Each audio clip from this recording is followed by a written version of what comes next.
नमस्कार दोस्तों, स्वागत है आपका मेरी एक नई वीडियो में। और इस वीडियो में दोस्तों हम लोग जानने वाले हैं कि एक अच्छे प्रोसेसर की दोस्तों क्या पहचान होती है। मतलब कि एक अच्छे लैपटॉप और एक अच्छे पीसी प्रोसेसर की दोस्तों क्या पहचान होती है। क्योंकि जब आप एक नया लैपटॉप या फिर एक नया पीसी खरीदने जाते हो तो वहाँ पे सबसे बड़ा जो क्वेश्चन होता है वो आपके मन में यही आता है कि जो आप लैपटॉप ले रहे हो उसका प्रोसेसर कितना ज़्यादा पावर एफिशिएंट है, उसमें किस किस तरीके के फ़ीचर्स है और वो अच्छा है या फिर नहीं अच्छा है, उसके बारे में जानेंगे।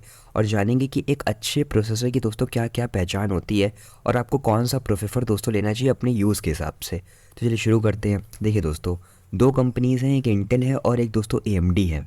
इंटेल अपनी कोर सीरीज़ बनाती है, मतलब कि Intel i3, core i5, i7 या फिर i9।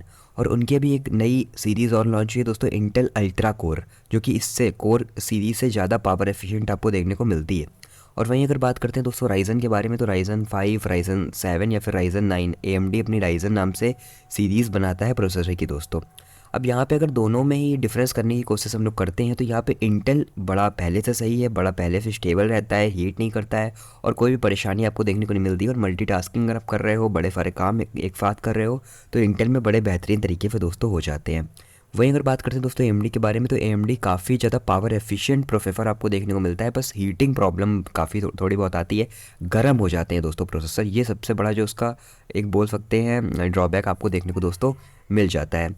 वहीं अगर बात करते हैं दोस्तों इंटेल के बारे में, तो इंटेल में हीटिंग प्रॉब्लम की जो कहानी है वो दूर दूर तक आपको देखने को नहीं मिलती है।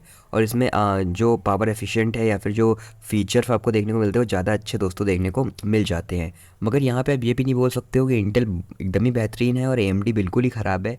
एएमडी भी कई कई जगहों पे बड़ा अच्छा काम करता है। जैसे कि गेमिंग पर्पज़ के लिए अगर आप एक लैपटॉप देख रहे हो तो यहाँ पे राइज़न सबसे ज़्यादा अच्छा आपको देखने को मिलता है। और वही दोस्तों अगर आप एक नॉर्मल पर्पज़ के लिए या फिर दोस्तों एक प्रोफेशनल काम के लिए देख रहे हो तो यहाँ पे इंटेल के जो प्रोसेसर होते हैं वो ज़्यादा अच्छे आपको दोस्तों देखने को मिल जाते हैं। तो यहाँ पे आप दोनों को ही ख़राब या फिर दोनों किसी एक को अच्छा या फिर किसी एक को बिल्कुल ख़राब नहीं कह सकते हो। यहाँ पे आप ये डिफरेंस कर सकते हो कि इंटेल इन इन जगहों पे अच्छा है और राइज़न दोस्तों इन इन जगहों पे अच्छा है। अब आपके ऊपर डिपेंड करता है कि आपका यूज़ क्या है और यूज़ के हिसाब से डिपेंड करता है कि कौन सा प्रोसेसर आपका आपके लिए सही दोस्तों होने वाला है। तो यहाँ पे दोस्तों मैं बता देता हूँ, 3 कैटेगरी होती हैं। एक दोस्तों होता है कि आप बिज़नेस पर्पज़ के लिए लेते हो, और दूसरा होता है दोस्तों कि आप गेमिंग पर्पज़ के लिए लेते हो, और तीसरा होता है दोस्तों क्रिएटिव पर्पज़ के लिए लेते हो। अब यहाँ पे डिपेंड करता है कि क्या क्या चीज़ें आपको देखनी है। देखिए दोस्तों, सबसे पहले बात करते हैं बिज़नेस पर्पज़ के बारे में। अगर आप बिज़नेस पर्पज़ के लिए ले रहे हो लैपटॉप तो वहाँ पे आपको मल्टीटास्किंग करनी होती है, हीटिंग प्रॉब्लम बिल्कुल नहीं चाहिए होती है, अलग अलग तरीके के काम करने होते हैं, बड़े सारे काम करने होते हैं। तो यहाँ पे दोस्तों आपको इंटेल की तरफ आना चाहिए, मतलब कि इंटेल का i5, i7, i9 जैसे प्रोसेसर दोस्तों ले लेने चाहिए। अब ये कैसे पहचान करें कि इंटेल i5 अच्छा है या फिर इंटेल i7 अच्छा है, तो दोस्तों मैं आपको एक बड़ा बेसिक सी चीज़ बता देता हूँ। जब जब नंबर जितना बढ़ेगा उतना जो प्रोसेसर होगा वो अच्छा होता चला जाएगा। और जब आप एक लैपटॉप खरीद रहे होते हो तो वहाँ पे आप स्पेसिफिकेशन जो लिखी होती है, प्रोसेसर का जो नाम लिखा होता है, जैसे लिखा हुआ है इंटेल i5 कोर और कुछ नंबर्स लिखे हुए हैं और एक अल्फ़ाबेट दोस्तों लिखा होता है उसके आगे, तो वो अल्फ़ाबेट जो होता है वो बताता है कि जो आपका प्रोसेसर है वो कितना ज़्यादा पावर एफिशिएंट है। मतलब कि फॉर एग्जांपल i5 है तो i5 लिखा होगा इंटेल कोर i5, कुछ नंबर लिखे होंगे, नंबर बताएंगे कि वो कौन से जनरेशन का है, और आखिरी में लिखा होगा एच, लिखा होगा HX, लिखा होगा यू, लिखा होगा या फिर दोस्तों पी लिखा होगा। ये जो अल्फ़ाबेट है ये बता रहे हैं कि जो प्रोसेसर है वो कितना ज़्यादा अच्छा है।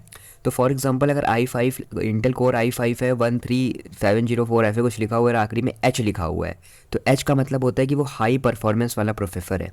वही दोस्तों HX लिखा हुआ है तो वो हाई परफॉर्मेंस से भी ज़्यादा अच्छी परफॉर्मेंस देने वाला दोस्तों प्रोसेसर है। और वही दोस्तों अगर P या फिर U लिखा हुआ है तो वो दोस्तों एंट्री लेवल या फिर नॉर्मल प्रोसेसर आपको दोस्तों देखने को मिल जाता है। तो यहाँ पे i5 हो, i3 हो, i7 हो, i9 हो, इन सब में ये जो कैटेगरी है ये फॉलो करती है, सबके ही HX और U और P तरीके के जो प्रोसेसर है वो आपको देखने को दोस्तों मिल जाते हैं। तो यहाँ पे देखिए दोस्तों, अगर आपका बिज़नेस पर्पस है तो आप इंटेल की तरफ जाए, और अगर आपका गेमिंग पर्पस है दोस्तों तो यहाँ पे बिल्कुल आंख बंद करके दोस्तों आपको AMD राइज़न की तरफ चले जाना चाहिए।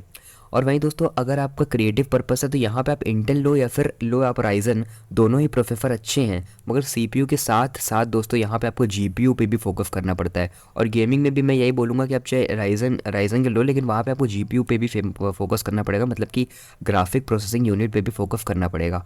अब GPU क्या होता है दोस्तों, देखिए जो आपके सामने आप मेरा वीडियो देख रहे हो, आपके सामने ग्राफिक्स दिख रहा है, वो ग्राफिक्स कौन जनरेट कर रहा है, जीपीयू जनरेट कर रहा है। तो आपका जो लैपटॉप है या फिर आपको जो पीसी है उसमें ग्राफिक्स जनरेट करने के लिए भी एक चिप लगी हुई है जिसको हम लोग जीपीयू दोस्तों बोलते हैं। तो वो जितना ज़्यादा अच्छा दोस्तों होगा उतना ज़्यादा आपको अच्छा परफॉर्मेंस देखने को मिलेगी, या फिर दोस्तों रियल लाइफ इमेजेस दोस्तों देखने को मिलेगी। गेमिंग आपको काफ़ी ज़्यादा बेहतरीन और शानदार तरीके से आप उसमें कर पाओगे दोस्तों।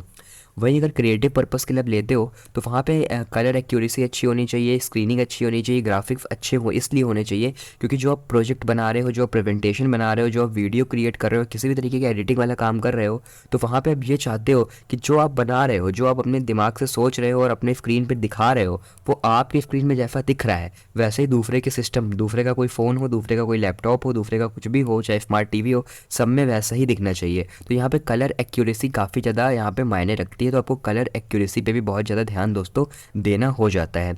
तो यहाँ पे देखिए दोस्तों, अगर मैं आपको बता दूँ कौन से प्रोसेसर नहीं लेने चाहिए, तो एक बात ध्यान रखिए, आंख बंद करके सोच लीजिए कि देखिए जो इंटेल के पेंटियम है, सेलेरॉन है, पेंटियम सेलेरॉन, ये सब जो प्रोसेसर ये कभी भी दोस्तों नहीं लेने चाहिए।